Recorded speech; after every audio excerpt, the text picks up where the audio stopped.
So let's start out by doing an effect that I like to put on some of my type. And it's actually in some of these reference examples.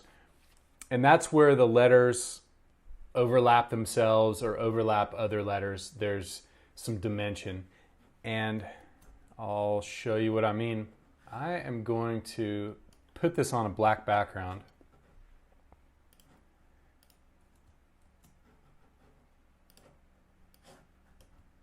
And then invert the colors.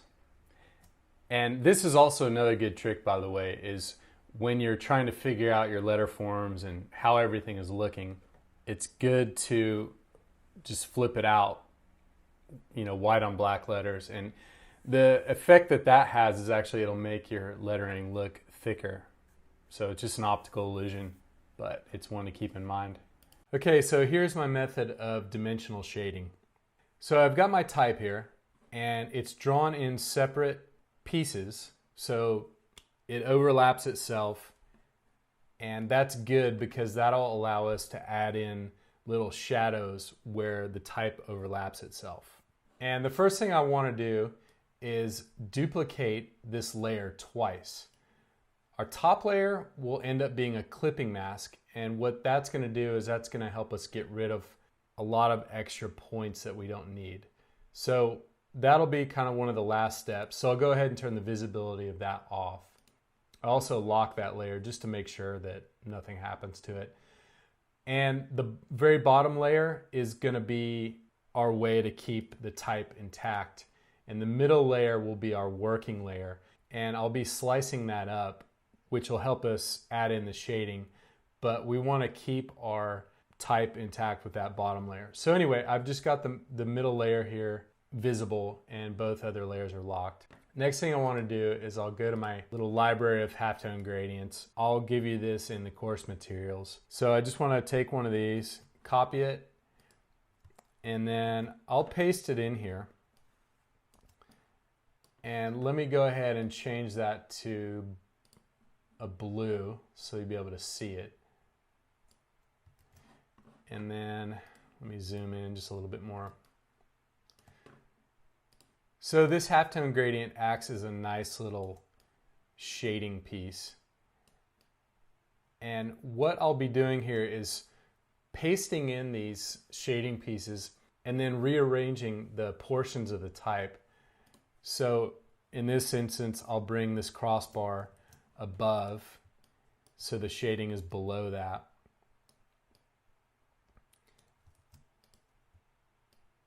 And eventually I won't have this blue.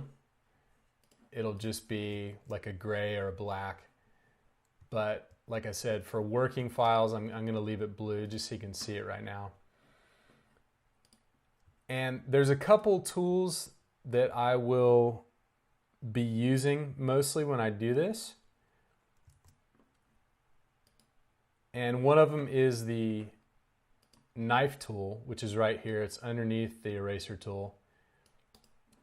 And this is useful for when I want to move certain portions of a letter back and other portions of that same letter forward. And I'll show you what I mean here. So in other words, this vertical bar is below this horizontal bar, but I want the vertical bar to be above the G. So I'm just going to go ahead and cut that with a knife. I'll also cut it here because it overlaps this G in two places. And next I'll just paste it below that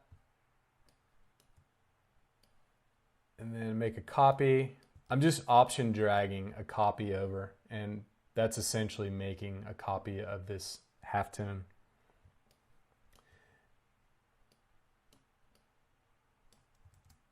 And let me slice this G up too. So where a letter overlaps itself, we want to use the divide tool. And what that'll do is just wherever it overlaps itself, it'll cut it into separate pieces. And that'll make it a little easier to work with. So let's use a divide tool. And as you can see, it just cuts it up into little pieces. And I'll go back to my knife tool, cut that here. And then now I can bring, let me ungroup it. And then now I can bring that piece to the top. So hopefully you're seeing how this shading method is working.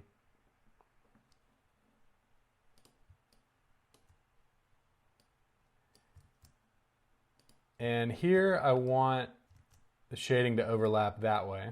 So I'm just moving around layers as I go.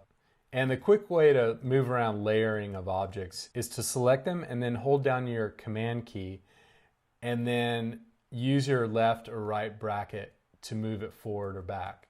So I'm just toggling there.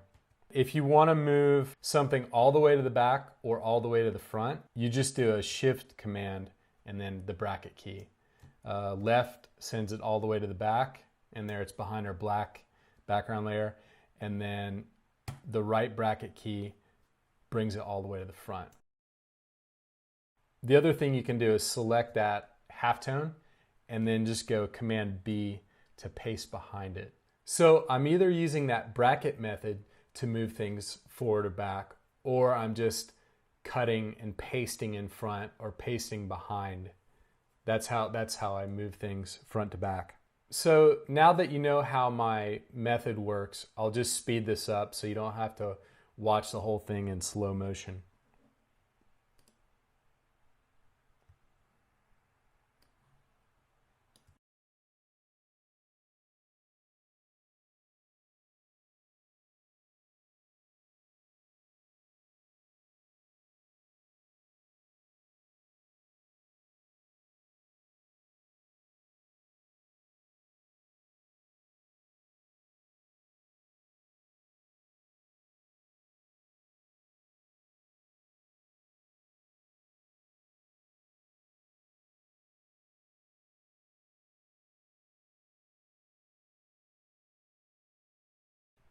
So I pretty much have all the shading done. I will save this.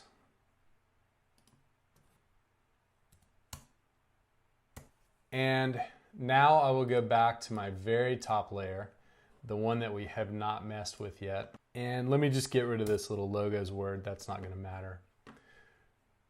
So what I need to do is make a compound path. And the reason I want to do that is so we can clip out all this extra blue that's around the edges. So again, I'll just hide my middle layer there. Let me change this to black so you can see it. Okay, so now I just want to select this whole thing, and I go to my favorite little thing in the Pathfinder menu, and that's the merge tool. So I just click that, and you'll see how it unifies every single thing, but it isn't just a black object now. So what it's done is it's unified all the black parts, but there's also these little in-between shapes that are also fills, and we want to get rid of those. Let me show you what I'm talking about. So I just assigned everything to orange, and now you'll see how it's filled in all that stuff. We don't want that. So let me go undo that. I've got all my layers locked, so I'm not going to lose anything here. Let me select that black with the magic wand, and then I just go select inverse, and you'll see if I assign that a color. So I'm just selecting these red parts, delete it. Now, when I select that, you'll notice that it's just all black. So not that this really matters, but this is one compound shape. And what we need to do is go Object, Compound Path, Make. And what that will allow us to do is use that as a compound path to clip out all the junk. So let me turn that middle layer back on. And let me change our compound path to yellow just so you can see the difference between that and the distress. So now what we want to do, we want to make sure everything's unlocked. Let's grab that black background layer and just lock it so that's not part of the selection. Now let's select everything. And again, our compound path is on the top. So let me just select that and hit Command 7, or that's also Object, Clipping Mask, Make. And you'll see what it's done is it's just clipped out everything, all the extra blue. Now what we want to do is just isolate it so it's only the blue, not the type below. So let's just select everything again, hit merge, and that may take a second. And you'll notice that it's added all these crazy points that you're not going to need. So what we need to do here is just get our magic wand, select the blue, and then select inverse and just delete everything that's not blue.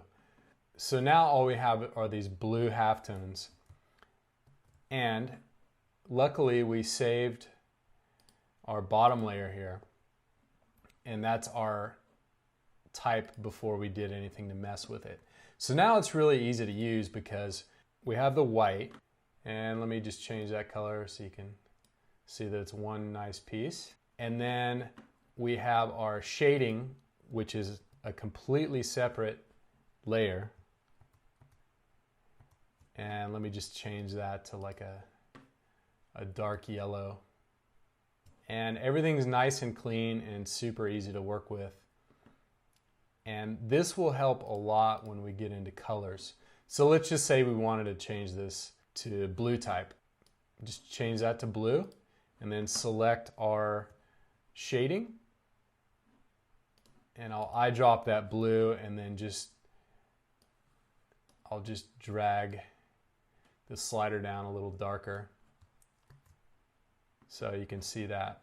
So the nice thing about this method is it just makes everything super easy to work with, and you don't have any extra paths that you don't need.